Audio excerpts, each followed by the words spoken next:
Akin nang ipinahayag noong nakaraang episode na ako ay magdadagdag sa segment ng North na kasalukuyang kaganapan sa kasaysayan ng Luntiang Pulo. Ang balita, news mula sa mundong ginagalawan ng mga tao sa larangan ng pelikula at entertainment. Welcome to Celebrity Hour. Ang Celebrity Hour ay nagsisimula sa pamamagitan ng awitin ni Jovi de Guzman, co-host ng naturang programa.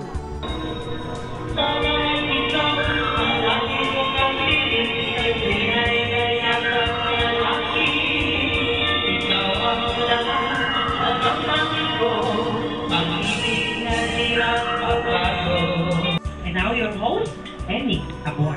Hello! Magandang umaga po sa inyong lahat. Narito na naman ang Celebrity Hour na maghahatid sa inyo ng saya at tatalakay ng mga paksa mula sa iba't ibang sektor ng lipunan.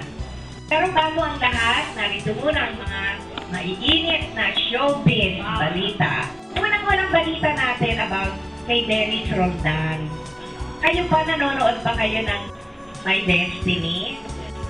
Okay. So, napapanood ninyo doon si Dennis Roldan.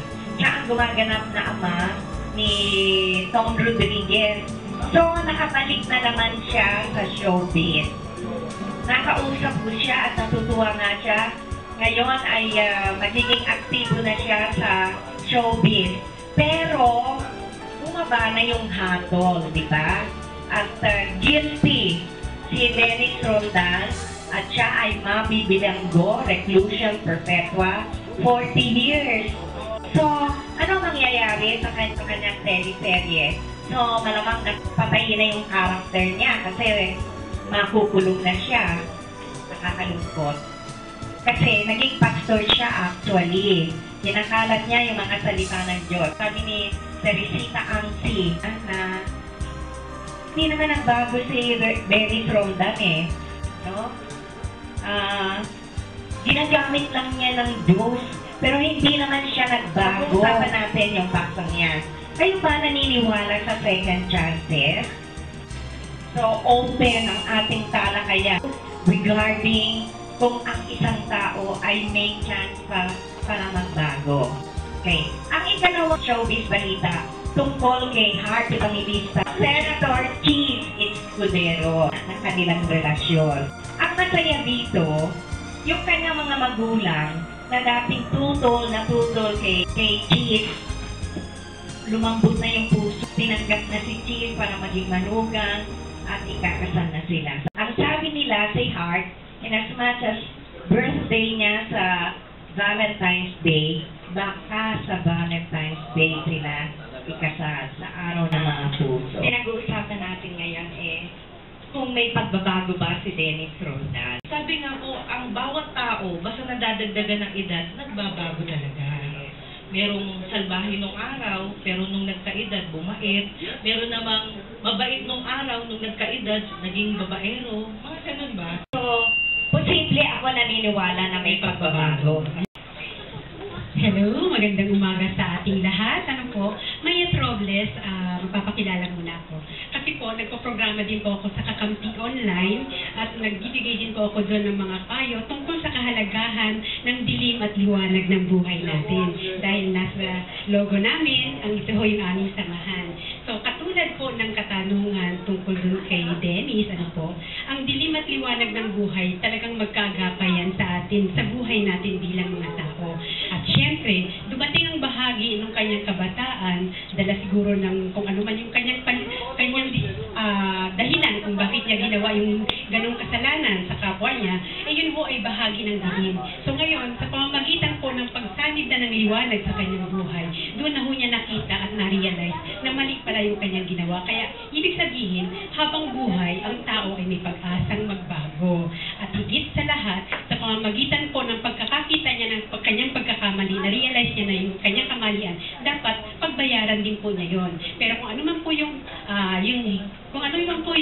pwede niyang gawin, hindi natin masasabi kung ano yung nangyayari sa kulungan, pwede pwede hong magkaroon ng amnesty, dahil kung sino man po yung namumuno, pwede siyang bigyan ng amnesty. Depende ngayon sa performance niya doon sa kulungan. Yan, kaya po, yan, kailangan ho, wag ho tayong mawalan ng pag-asa sapagkat ang buhay, katulad ng kalikasan, laging magkaagapay ang dilim at liwanag ng buhay.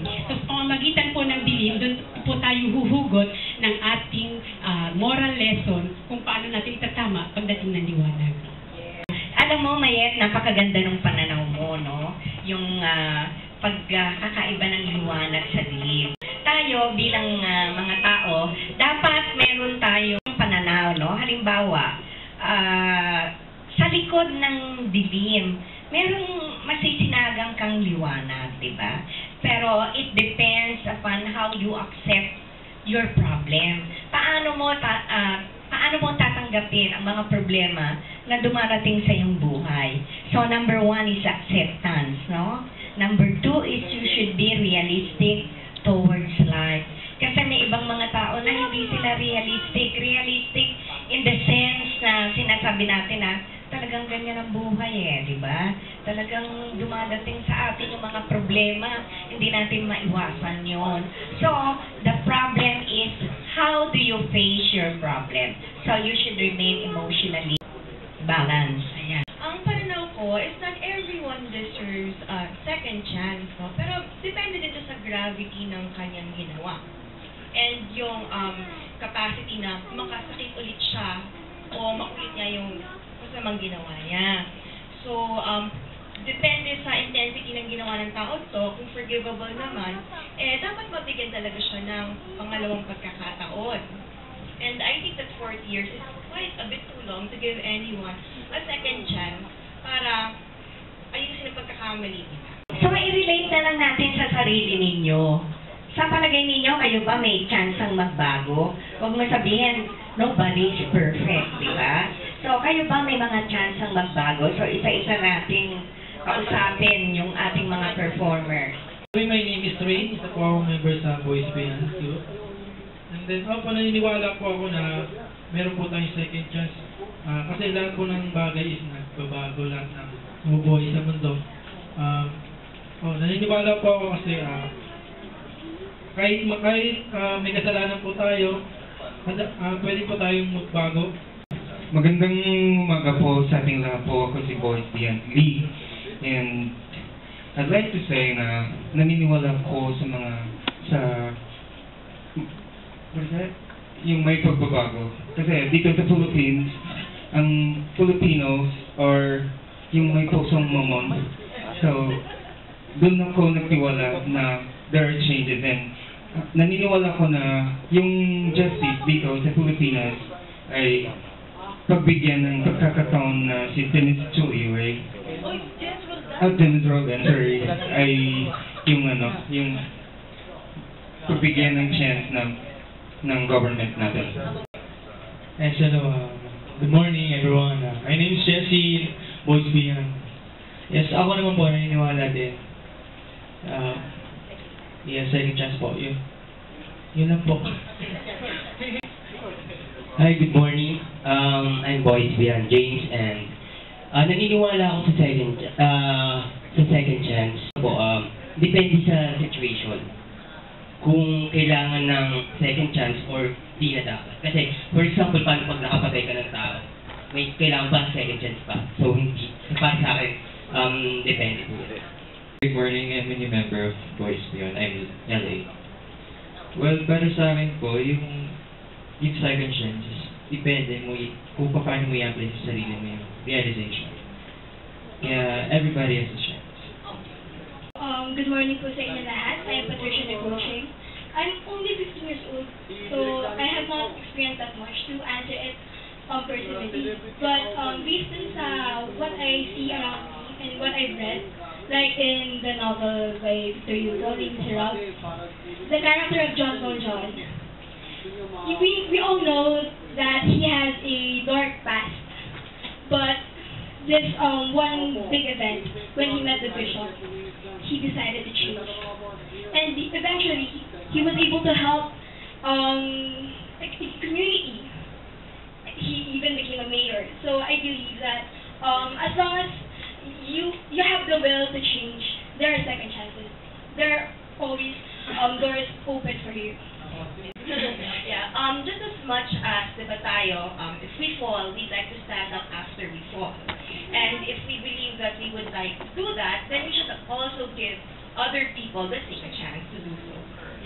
Alam nyo, iba't iba ang mga dahilan kung bakit ang mga kabataan, they tend to resort to taking of drugs. One is curiosity. Number two, because they would like to escape from family problems.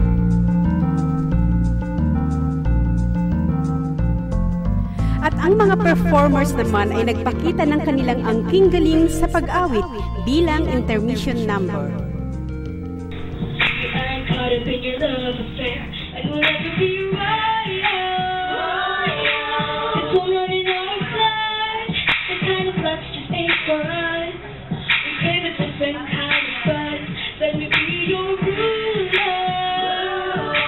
You can call me queen bee, and maybe I'll rule. Let me live that fantasy.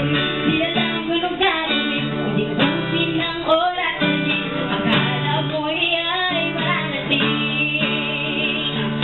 Ay, kaibigan ko, pakinggan mo mga abong sa'yo. Ika'y iniyarin sa mundo, patungo sa mga kumparito. At sa likayan, iyong hatid sa aking buhay, tuluyang bidag sa isipan ko ikaw. Tumagat sa kabisa, bawat maghapon lumilipas. Hinahanap-hanap kita. Hinahanap-hanap kita.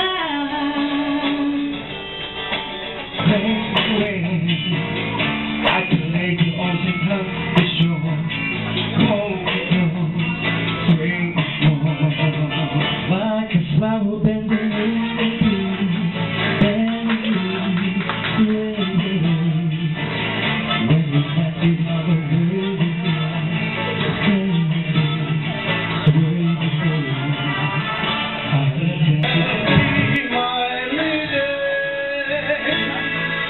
just forget the past. It's time to mend your broken heart. Mayroon kaming project sa Lipi, yung housing, 1,550. Ang special guest na dumating ay pinakilala ni Jovi de Guzman at siya ay may ginantuang puso sa patuloy na pagtulong sa mga nangangailangan. Ma'am Catherine po, matagal niya lang gustong gumawa ng pelikula, kaya nga po sabi ko kay Kuya Danny, ikaw nang bahala kay Ma'am Cathy. At saka siya po ang nag-donate ng napakalaking lote na tatayuan ng mga bahay para sa Tacloban. Palakpakan natin. Eto lang, feedback ko lang sa inyo. Let's say gagawa kayo ng pelikula, be sure na mga tamang tao ang mga kukunin ninyo. So, ayan, nare-recommenda na namin si Danny. Si Danny, yung producer namin na pwedeng makatulong sa inyo ng malaki. Kung kayo ay gagawa ng may publicist kayo, pwede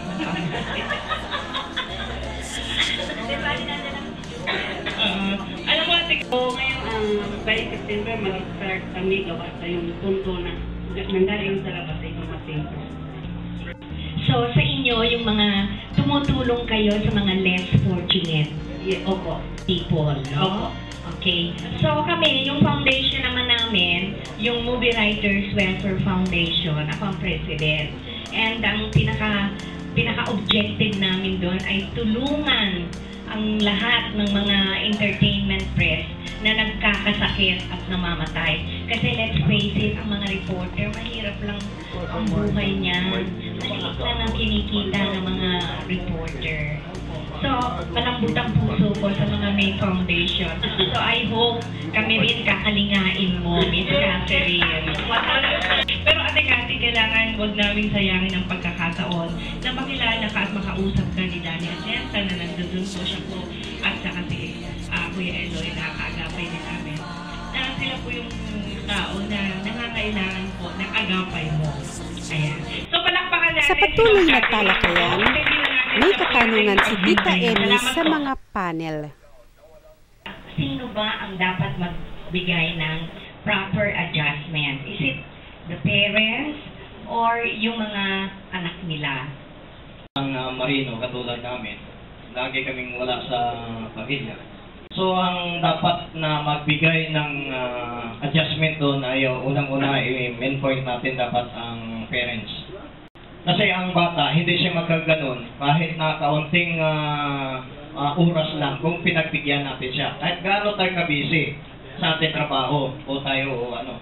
Ang dapat natin gawin, video pagdating ng gabi, ando naman yung anak ko, tanongin mo, anak, ano ba ang problema? May problema ba sa school?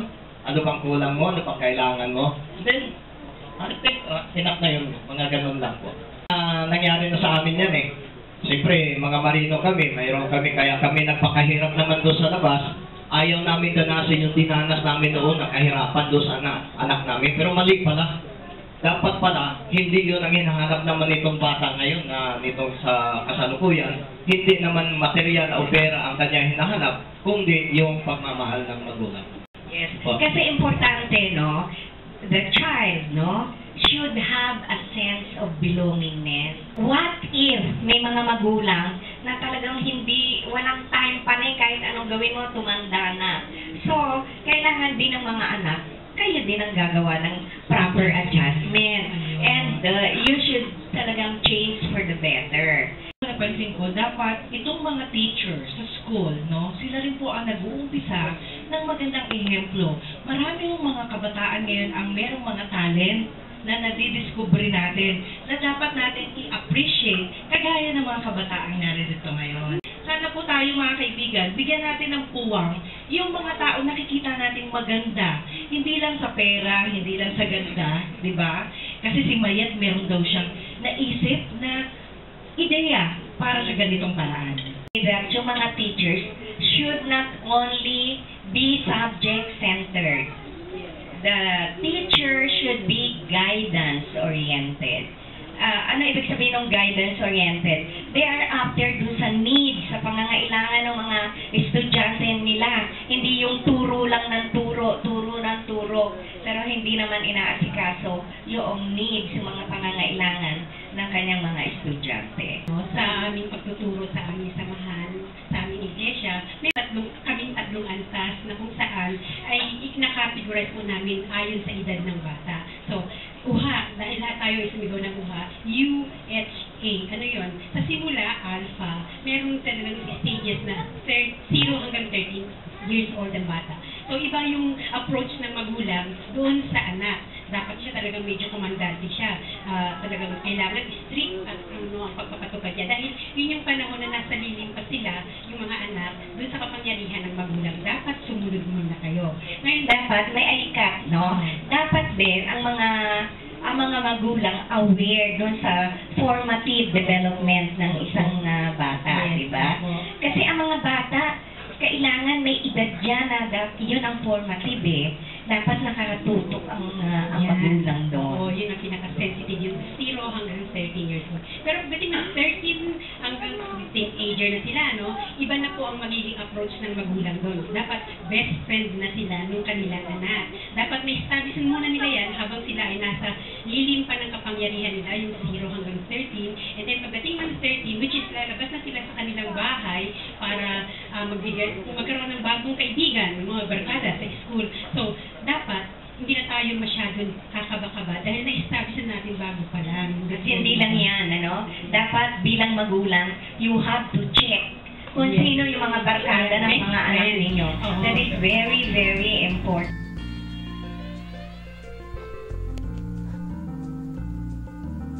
Dahil ang Celebrity Hour ay programa ng karamihan sa mga bago pa lang sa larangan ng pelikula, ipinakilala ko na ang Elmo's Skin Whitening Soap, ang sabon ng artista pero presyong pangmasa. Ito po yung sabon ng artista pero ang presyo pangmasa, yung Elmo's Skin Whitening Soap. Ayan po yan. Ito yung sample. Yan. Okay. Ito po ay magiging available dito sa atin sa Celebrity Hour at saka sa yes. Pero ano po ba itong mga sabon na to? So ito po ay sabon na nagpapaputi ng ating skin sa pamamagitan na ini-exfoliate niya yung old skin. So syempre pag naalis yung old skin, lalabas yung skin. Baby skin. So magiging normal yung paghinga ng balat natin dun sa pores ng balat. Kaya lalabas na malinaw talaga yung ating balat at wala yung mga naka-store dun sa pores ng skin natin na siyang cause ng bacteria. Okay, so yun. Kaya kailangan po natin. Do you have a researcher o kaya na nung pinormulate ninyo yung sabon? Actually, yung gumagawa po ito ay pinagdaanan na po at meron na po siyang galing sa BFAD na test result ng sabon at saka supplier din po tayo ng sabon na sa kabilang ibayo. Okay, so wala namang side effect? Wala po, dahil nasubukan na po ng lahat ng halos ng kaibigan natin sa media practitioner. Yan. Yan. Ang singit mahirap.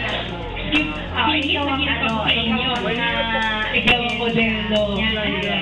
At saka wala namang masama kung mayroong mga ano siya, no? Yung mga gamot-gamot na iba. Kasi minsan yung mga sabon ngayon is made of herb. Ayan.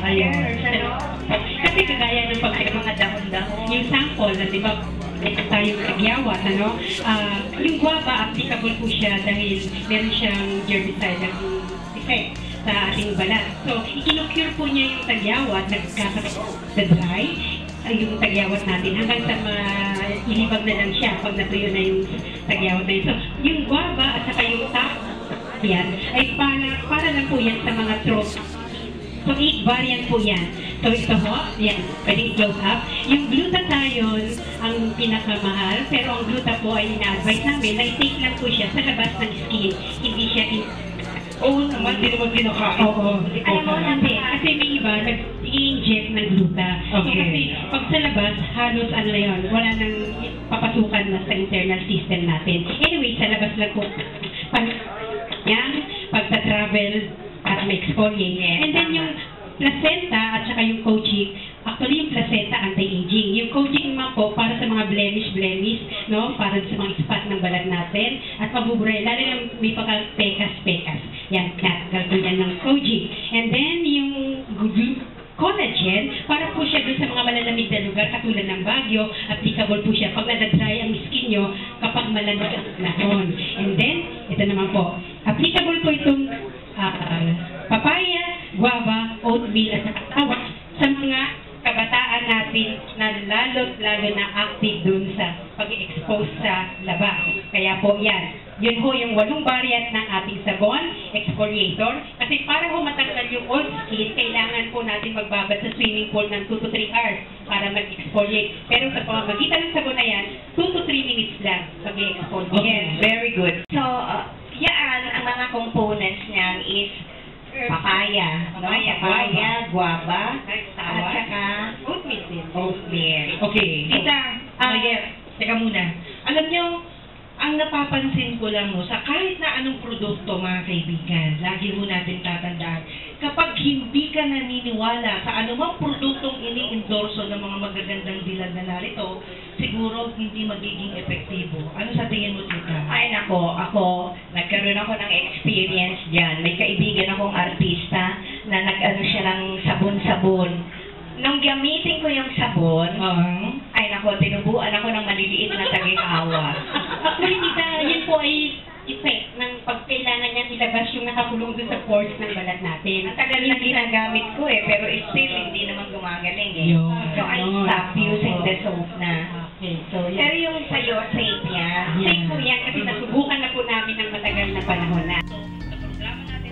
Ang co-host na si Jovi de Guzman ay may programa sa DWBL tuwing Sabado alas 11 ng umaga at nakakonect ang Celebrity Hour ng live sa naturang AM station. Important sa Celebrity Hour at sana patuloy ninyong tangkilikin ang aming forum at At kami naman po ay nangangako na tatangkilikin din namin ang mga programa ninyo sa DWBL hosted by Juby de Guzman. At syempre, hindi lang ako. Nandiyan si Captain Lodorana. Okay, Captain, bumati ka muna, Kapitan. Ayan. Okay, mga kaibigan, alam niyo po, marami hong nagtatampong mga listener natin. Pero sabi ko, huwag kayong magtampo. Kasi inampun po ako ng Celebrity Hour. Ang hirap pala, pag napasok ka dito, parang sindikato, hindi ka pwedeng lumabas. Joke lang. Alam niyo, eto ho yung sindikatong matino. Alam mo, Tita Emmy, magsalita ka mga Joby ako sa party, no? Okay lang ako, nag-i-enjoy ako pagka napupunta ako sa Celebrity Hour. You know why? It's not money. But yung natututunan mo, you sharing with other people. Nakakapag-talakay kayo ng iba't ibang paksa. Nag-grow ka din as a person. Yes. Alam niyo, marami hong nagpapasalamat sa atin. Ayan. Ito kasi mga kaibigan, yung pagkakataon sa DWBL, napapakinggan daw nila ang mga grupo ng Celebrity Hour. Kaya po, salamat po kay Rambo Labay, na lagi rin pong nakatuon din sa ating programa. At gusto ko na rin pong batiin lahat ng mga listener natin, sila, ito pong mga taga-Bataan, no? Alam mo, Tita, kahit pala Mayet Robles po, galing sa Kakampi Online, at panoorin niyo po yung ating programa sa Ustream, Kakampi Online. Okay, so, www.ustream.tv, then search Kakampi Online, para po, thank you po yung programa Pinsik by Etamar Rom. Ayun. Magandang umaga ulit, at salamat sa inyong patuloy na pagsubaybay. Ito si G. Sharma. At mapapanood din ako sa Chief Max. This airs every Friday at 6 p.m. sa GNN. That's channel 213 at Sky Cable and channel 8 sa Destiny. May replays din ito on Saturday morning at 9 a.m. I hope to see more of you there. Thank you. So, good morning po sa lahat ng sumusubaybay at ating nagpapakinig. Ako po si Patricia Nicoche. This coming November, I, together with all the BSMTC, or Benny Saturno Music Training Center students, we will have our concert recital. So, the date is not really established now, it's tentative. So, for further details, manood na po kayo ng Big Big by Etamar Rom. Ang Celebrity Hour ay produksyon at tandem nila Danny Atienza at Eloy Padua. Directed by Nards Glenn at kaagapay sila Nino, Bong, Narvacan and Company. I'm on the top of the world and looking down on creation, and the only explanation I can find is the love that I found ever since you've been around. Your lips would be at the top of the world.